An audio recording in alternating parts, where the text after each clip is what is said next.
මගෙන් තියෙන කලනේ. මේ වතුර හින්දා වැඩක් අච්චර ගන්න. මොන මගුලක්ද? හලෝ ලහිරුවා. කාටද බයි දොස්තරේ බැන බැන යන්නේ?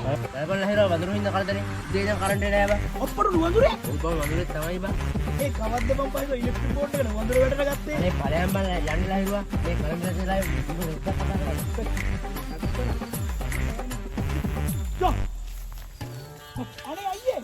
එපා එලවන්න. කපුටෙන් නේද ගෑ ගන්නෙ? ඔක කපුටු සාත්තරේ කියන්නේ එපා එලවන්න. කපුටෙන් නෙමෙයි බල්ලෝ. වඳුරේ පේන්නේ නැද්ද? බලපන් උඩ. වඳුරෙන් මොකද අයියේ? ඇවුල් ගහක් උඩ කරන්නේ. තොට තෝලුද බල්ලෝ? බලපන් මේ පොල් වත්තා. මේ තියෙන්නේ පොල් ගස්. ඊනම් අයි කුරුම්බයක් කරන්න කියනවාද? වඳුර මෙතන ඇවිල්ලා ඇටි බැටි කුරුම්බයි ඔක්කොම කනවා. උඹත් වෙනවා මෙතන කුරුම්බයි ඉල්ලන්න. ඵලයන් මගේ වඳුර කුණු හරපා ගන්න නැතුව. හරි හරි ඉතින් මං යන්නම් ඉතින් වඳුරෙක් ඉඳ මාත් බොරුට බැනුම් ගන්නත් අප්පා.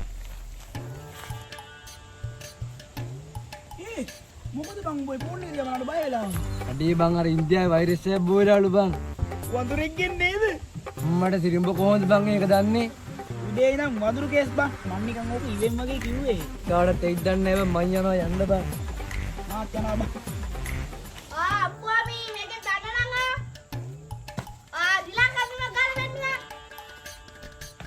බං හඩවල් වෙනකන් ගමේ යන හැටි වෙන්න.